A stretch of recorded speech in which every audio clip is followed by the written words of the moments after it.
What's going on YouTube, Diggy546? I just wanted to give my quick thoughts on this Eagles game. I guess I'm coming on here to gloat, but it just doesn't feel right.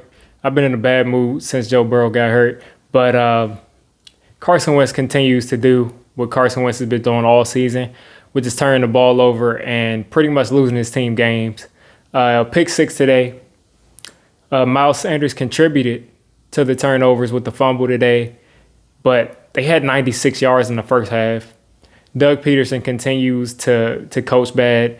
The Eagles, you got this. You got bad coaching. You got shaky quarterback play as far as holding on to the ball. And when you have those two things put together, it's not a good situation. You also have a GM who failed to get these guys weapons. So, I mean, what do you expect? Jalen Reagor over Justin Jefferson? That looks stupider and stupider every week as these two guys continue to take the field.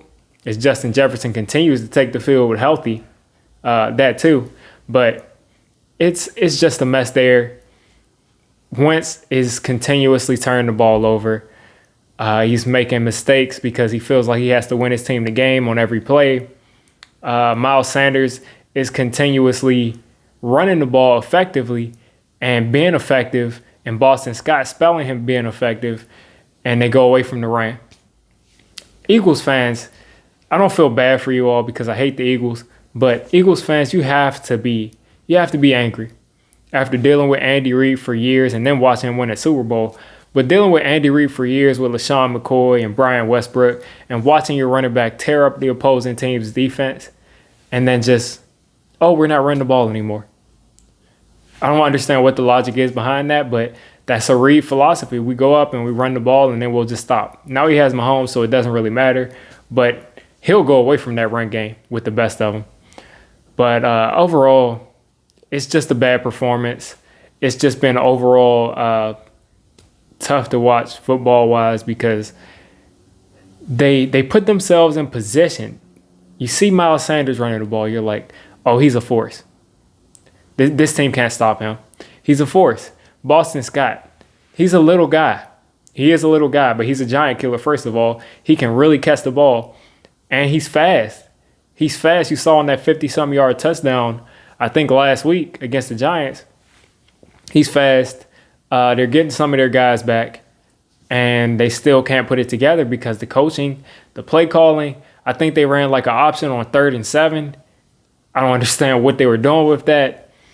And then the few times the play calling is okay and that's not what's hurting you, your quarterback is hurting you. Miles Sanders, who's been a stud all year for them, is hurting you.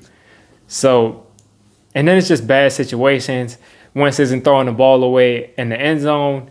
When it's safety, he gave up a safety. Shout out to Olivier Vernon, though. Olivier Vernon has done more.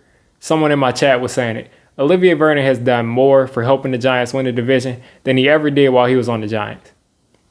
I'm so glad we got out of that contract, and I'm so glad that Olivier Vernon hasn't done anything until this week against the Eagles. But overall, it's been bad there. And if I'm the Eagles, some people were saying bench Wentz. I don't think you should bench Wentz, but get him some help. Get him some help. Give him a fighting chance. Because right now, he's out there trying to be Superman, and he doesn't have the cape. But I'm going to get out of here. You guys let me know what you think.